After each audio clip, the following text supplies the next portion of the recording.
I'm about to tie a fiddler crab fly for you using the Flats Craft Fiddler Crab legs that have only just come out. But before we get into that, let me run you through the materials you're about to see me use.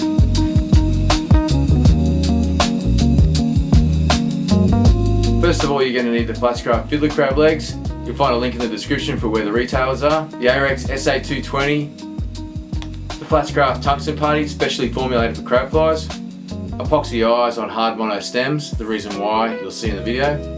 The Flats Craft BB Fiber Duo. You're going to see me stack multiple fibers on this. You're going to need the Razor Flex and the Razor Super Thin is what I'd recommend. E6000 glue. You can use any glue you want so long as it's waterproof, clear and flexible. Waterproof is a word I want you to hang on.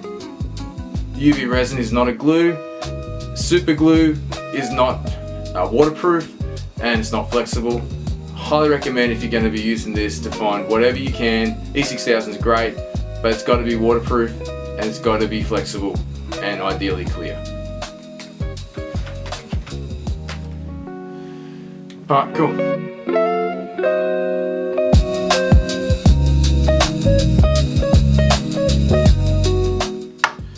To start off with, we're going to need our SA220 hook. First thing you're going to want to do is you're going to want to bend the eye up. I just put it in my vise like that and I just give it a gentle nudge from as far back as I can there, and I try to achieve around about 35 to 40 degrees, not quite 45, just need a little bit of lift. The purpose of that, I'm just going to get that a little bit more. The purpose of this is to use the leader to assist in the drag for the descent of this fly. I think the better you become with crab flies, the more that you'll realize the drag is the most dominant feature of how to get the most optimal performance out of a crab fly. The leader is just a part of that system, and you'll see some other things that we use in addition to weight to make sure that fly does exactly what we want it to do in the water. Okay, now we've got that there. What we're going to do now is lay a bed of thread on. I'm using 210 flat wax thread. I highly recommend that over all other threads. There are several brands that have got it. Danville, Sightcast, Techstream. They all make a very good 210 flat wax, but it will enable you to work quickly and it will enable you to just create a more secure product. Okay, what we're going to do next is we're going to grab our epoxy eyes, and what we're going to do is going to tie one on the side,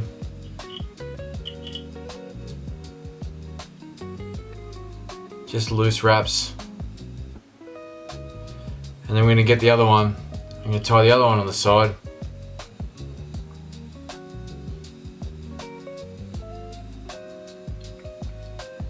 and before we really cinch this up, there are some considerations that we need to be aware of as I just adjust this. If I was to put a lot of thread over it, I wouldn't be able to adjust and do what I'm about to do now, but essentially this method, I believe, was created by Dave Whitlock, and it's clever because what it does is it just takes out the round shank and it creates a flat surface to tie on. But when you do this, you got to give yourself enough gap there. See where I'm winding now? That you need to leave that there so you can finish the fly. And essentially all we're doing is lifting up. What we're going to do with all this is loose wraps. We're going to lift up these bits of mono. We're going to make it so across the inside of the gape is just basically flat. Now, plenty of Flats Craft products have been tied on hooks that don't have this setup, but it's just an added bit of security, and it's something I like to do with the fiddler crabs in particular. So once we've got our distance right, I'm just going to snip them off and put them to the side.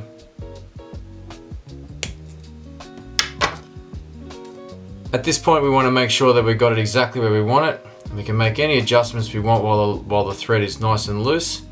We don't want one side up higher than the other, so it's worth eyeballing it from this direction. Get down beside it and have a look, because if one side's higher than the other, then your crab is going to be leaning to one side. This method could apply, you could do this with all the Flats Craft products. If you're having trouble with the fly spinning, or just keeping it on the shank of the hook, or your legs are really cupping because you're really cinching it down, it's because you're tightening it up around the round shank, and this just makes things a lot easier. Clever Dave. Alright, now that's done like that, what I'm going to do now is I'm just going to seal that up with some Raid Zap Super Thin. Another reason I've left the wraps quite loose is so the UV light penetrates.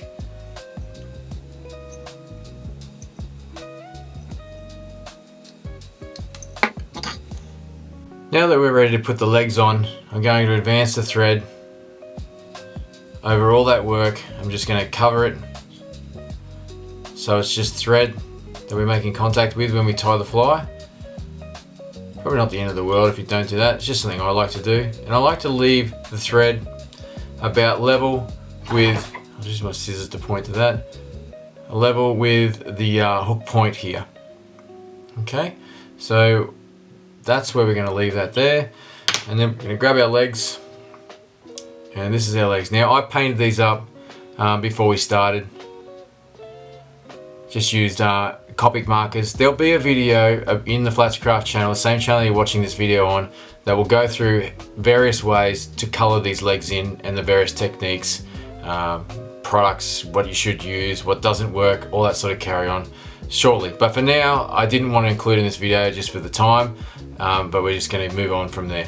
Now what we need to do is we need to make sure that the hook goes between the two middle legs there. That's the way the legs have been designed. So it goes in up against there, and all we need to do is be mindful of enough gap. Again, I'll just use my scissors. Enough gap there. So you've got the edge of the legs here. As you can see, I'm just trying to lift them up so you can see them. And then you've got a gap there between the hook and the hook eye. Well, but between the legs rather and the hook eye is a small amount of shank there. We need that there to be able to finish the fly. So as long as you're mindful of that, you'll be fine. Now, you'll have to excuse the pun here if you see it that way, but this stage is fiddly.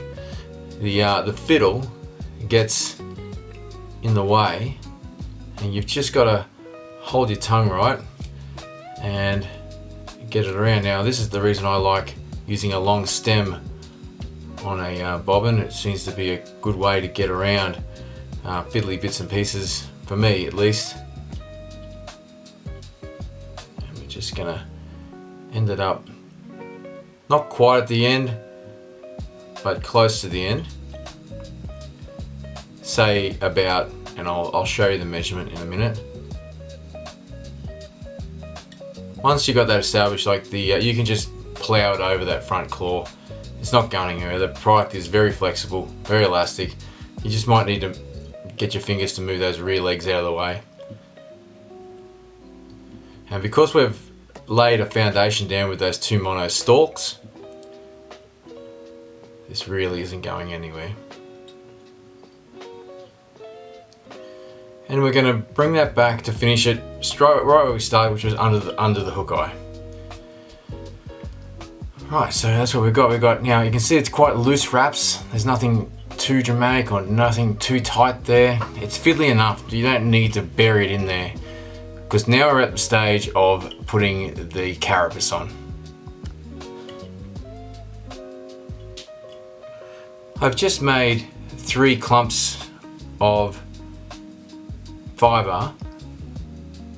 It's the first one, which is the same as the third one, but the second one, which will be the middle one, is the blue one. Now, how much to put on is a little bit like describing how long a piece of string is, but if you were to twist it up nice and tight, it'd be around about the diameter of your average phone charging cable. I do that for the first and the third one, but the middle one I make a little bit better, so that's thicker rather. So that's sort of, you know, the 3 clumps, that's how they'll go, to give you an idea. But the middle one is the densest one. That's the one that's going to sit up the highest. That's the one that's going to carry the most drag. That's the way I make it anyway. You know, you can play around with your carapace design, but I'm going to show you how to stack the stack fiber carapace. If you wanted to tie one out of deer hair, it's just as equally as good. It just depends on where you're finding your fish, and you know, I mean, each carapace has got different properties for sure. If you want to see how to stack the deer hair and trim it for a crab fly, go and check out the split crab video that we've also got on the Flats Craft TV YouTube channel. But for now, we're going to stack the BB fiber, BB Duo, in place of for a carapace. So stacking the fiber is not hard. Now we've got our thread started off right under the point of the hook there. All we need to do is you need to hold it with one hand, the fiber. Bring the thread around and make sure we can just pull it down onto the shank. 2, 3 wraps will be heaps. And all we just got to make sure is we don't see how it's just on top. We haven't wrapped it. It's not wrapped around the shank anywhere.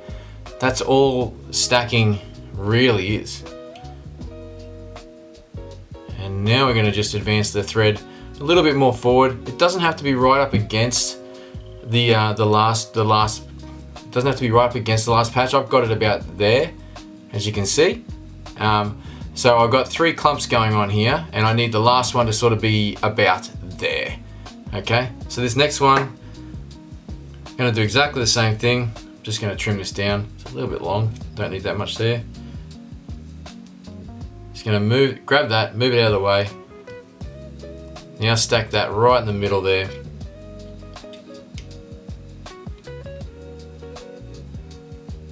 Make sure it doesn't roll around the shank. Because we've got those mono stalks there, that's going to make that a lot easier. 3 wraps, move it out of the way, keep the tension on it, and advance the thread forward. Now the last one, you can see, you'll notice that I refer a lot to measuring as to where bits and pieces are on the fly and the legs, the hook, etc, etc. The thread is about in line with what would be the armpit of the fiddle, let's call it that, where the fiddle extends off the arm there. Now that's where I like to sort of make mine line up before I put the next stack on.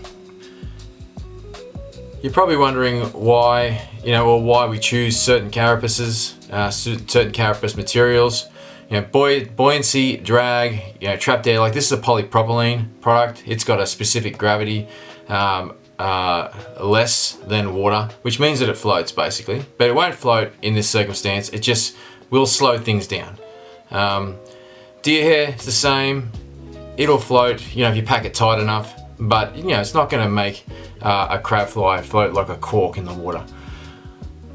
Once that's tied down, you're just going to keep your thread tension on, you're going to advance it forward, and you're going to tie it off in the gap that we left there.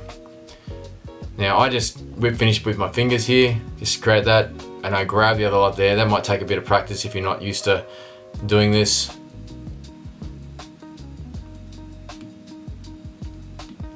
And just going to finish that off.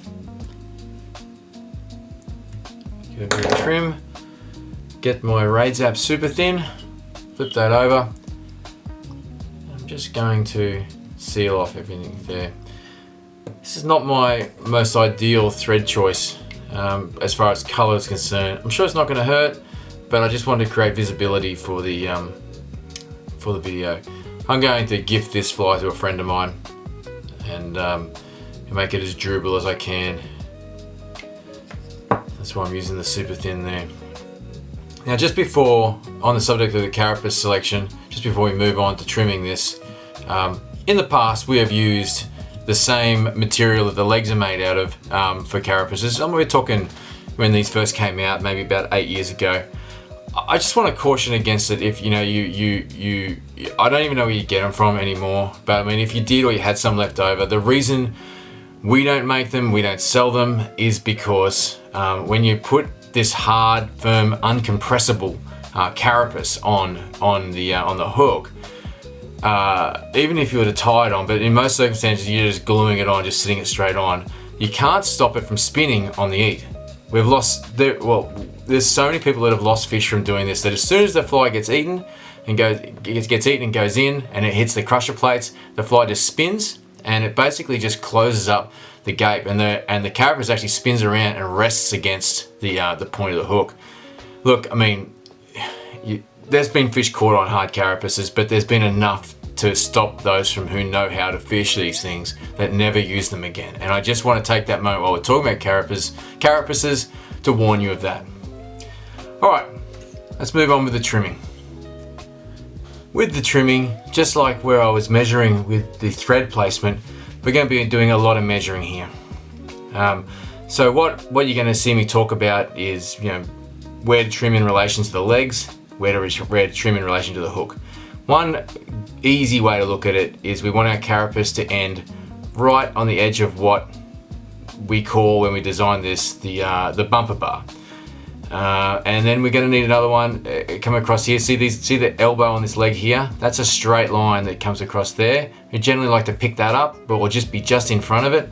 And then the other straight line is where these two legs join. It goes all the way across and it meets that brown line there.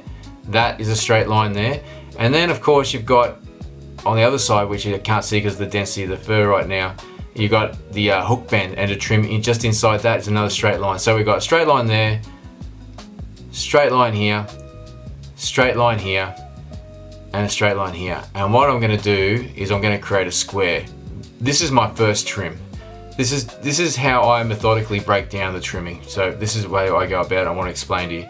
Also, what I'm going to do is I'm going to cut out the gape. I'm going to leave it nice and high. It's not going to be finished, but that's what I do. So I cut out the gape, I get inside and underneath the hook point, I cut a square, not too much. You got to remember that with trimming, you can always cut more off, you can't put any more on. So just take it slow, take it easy, and then we'll go from there. So I'm going to take this off. It's so much easier for me to cut this, to hang on to it and hold it in my hand and trim it. I can't do it on the vise. I could try by showing you, but I'm going to butcher it. So what I'm going to do is I'm going to take it off the vise, I'm going to trim it, and then I'm going to turn the camera back on. I'm going to show you what I'm up to and explain where I go next.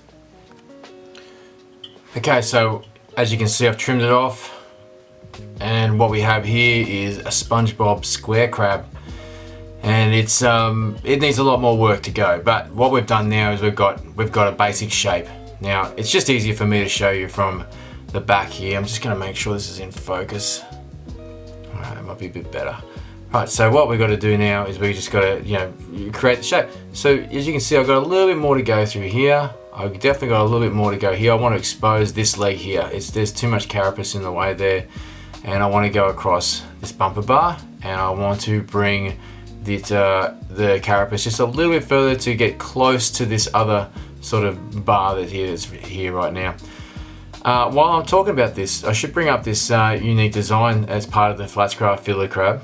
Now, it was a very integral part of the design to have something that we can push through structure, vegetation rather, I should say, without it hooking up or catching up on any parts that might catch it.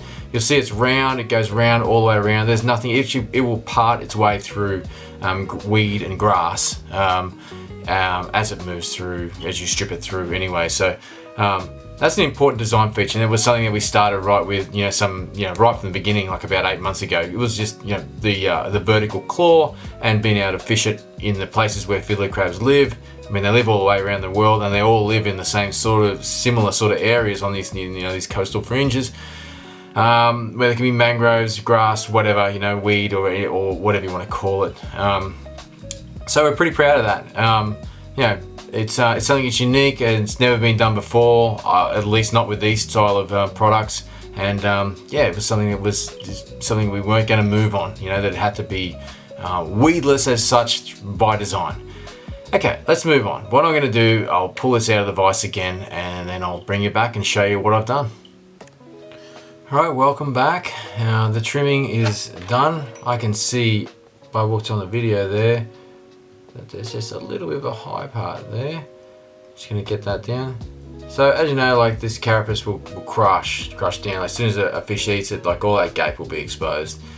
But it's you know, it's probably a little bit on the dense side, this one here, but it'll be fine.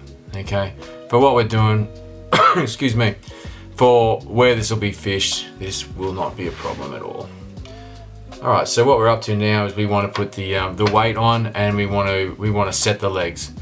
What I'm going to do now is I'm going to pinch off a little bit of tungsten putty, and I'm going to prepare it, and I'm going to show you where I'm going to end up putting that, which is pretty much going to be in this section here. But we've got to do a little bit of prep first, and I'll show you what I do with that. What you're looking at here is some scales. Okay, they're just out of focus a little bit. The numbers are going off because it's not sitting on a hard bench. But what I do is I get my finished crab, put it on there.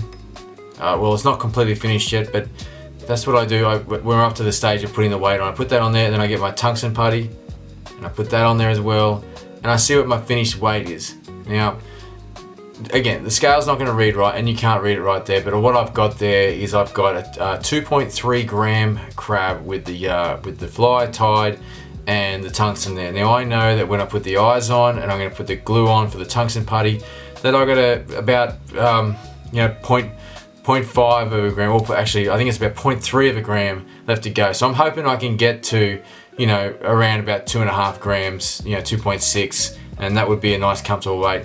I think you'll find that most guys who fish crabs are pretty fussy about the weight and having various weights, and the best way to tell is you've got to weigh it. You know, if you're going to start getting fussy with crabs, weighing it is the way to go. Tungsten putty is the best way to weigh your finished crab. You can get it to this stage, and you've got a couple more grams to go, and you know exactly where it's going to be. I'll show you what I do with applying that now, and then I'll get this fly back on the vise. Okay, so here's our tungsten putty. I have flattened it out, as you can see there, and just a bit of a tip of how I did that. I just used an old battery and just rolled it out on the base of my vise, and just made it nice and like a rolling pin basically, and just made it nice and flat.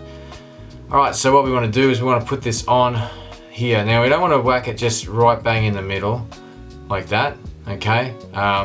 We want to put it up a little bit closer to there. Now if you needed to, you wanted more weight down the back, you could make this teardrop. You could stretch it putty out and make it, you know, further down the back to distribute the weight better. If you wanted, or if you were using a big leader, you needed that part to sink faster, drag down, you could put this even further towards the hook eye if you wanted to. But for me, I like to put it there, and I'll make that reason apparent in just a moment. But first of all, what we need to do is we need to be able to put we need to glue it on essentially. Now what we're going to do is I'm just going to press this down so it gets the shape of the shank in it, and then I'm going to just take it off, put it to the side, get some E6000, just a blob of that, put the lid back on. First thing you should do is always put the lid back on and just smooth that out, get it all over the thread, in the fibres, and put a nice generous amount on. We're going to put that on there, we're going to make sure it's in the middle. And I like to just press it over the shank a little bit so it's kind of laying over it, you know, so on the way down it's like almost like a bit of a V that comes down. As I mentioned at the beginning of the video, you know, you'll find that drag is the most important consideration.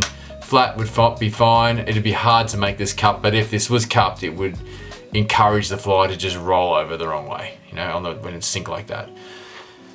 So now that's in place, and another reason I use tungsten putty and where I put it like that, which I was about to point out, is that I use this now as a block to position the legs. Now what I do, I've got a very well used bottle of Raidzap Flex there. I don't know how old that is. I just use the big bottles to decant the small, you know, an amount into the smaller bottle to make it more manageable, but I've had this for a long time now. So please excuse how filthy it is. But essentially, you can see this leg here, right, how up it is. Now we need to make it,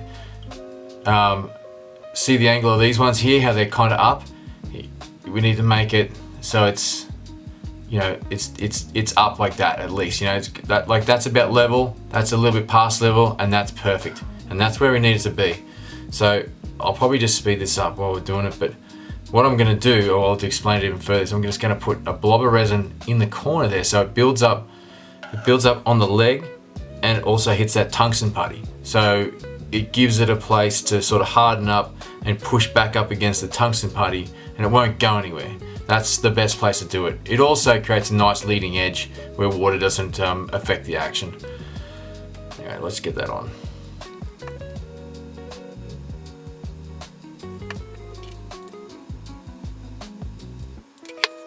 And that ended up exactly where I wanted it, which is perfect. Now we do the same to the other side with the claw. See how that claw is sticking down like that? We want it to be up like that.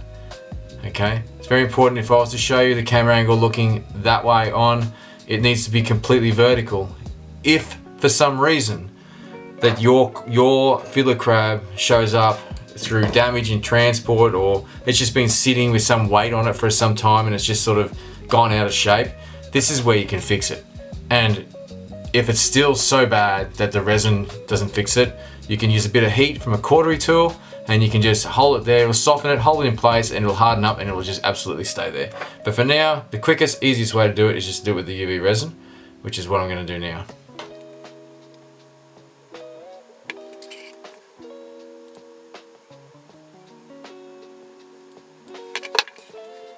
Perfect.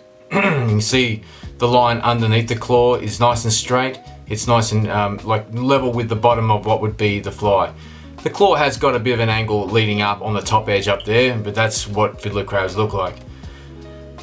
What we're going to do now is we're going to finish that off, and what I do to finish this off, which I'll speed up to sort of keep the flow of the video going, is what I do is I put a perimeter of resin around it, so then the resin is sticking to the tungsten putty, and then the fibers all the way around it, the thread, the hook, all that sort of stuff. So that just sort of keeps it in place, stops any water from getting under or lifting it up.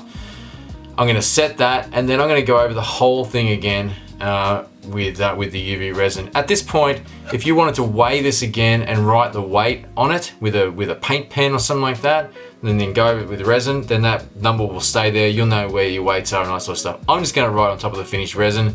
If it wears off, I just bring it home and just weigh it again. You know, it's easy as.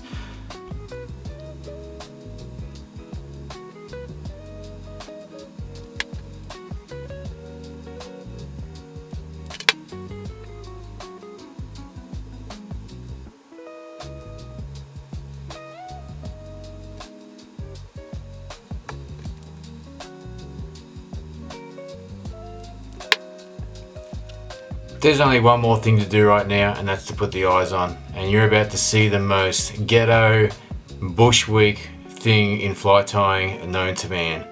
First thing we're going to do is we're going to cut these down, and we're going to cut them down to sort of around about maybe twice the length that the black part is long. Let me put them there. You can sort of see what I'm saying there. So the whatever size eyes you use, make the stems twice as long as the eye part itself. I'll show you what I mean. That's what I mean. You can see the stem, you can see the eye. And what we're going to do, we're going to put them on. Now, like I said, prepare to be amazed. This is pretty bushwick. But in saying that, so many flies have been made this way with these crabs. It just works. It just hangs in there. And look, I mean, if they fall off and it worries you that much, you can just put some more on. But essentially, I've got a blob of E6000 there. I'm just going to wipe that on where I want my eye to go.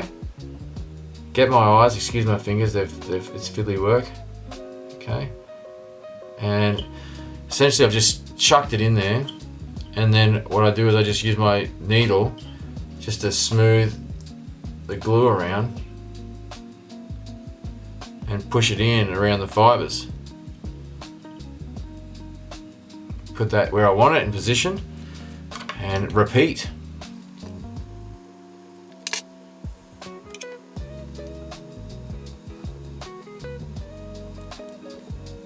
And there you have it.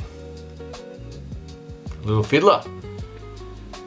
Alright guys, thanks for watching, thanks for supporting Flats Craft. We do our best to make sure that your on-water experience is perfect. You know, if you follow this video, you tie it exactly like that, and you understand, or if you need to deviate, make sure you understand the reason why we use the materials we do, the way we set up the legs the way we do, the way we turn the eye of the hook up, etc, etc. Myself and everyone involved in this is been picked because we fish. All we do is tie flies for the purpose of fly fishing. We do show our flies on the internet, we do make them look good, all that sort of carry on, because it's fun to fish something that looks cool. But first and foremost is the functionality of these things. You tie it like this, put it in front of a fish, if it sees it, very good chance it's going to eat it. Good luck on the water, guys. Thank you again.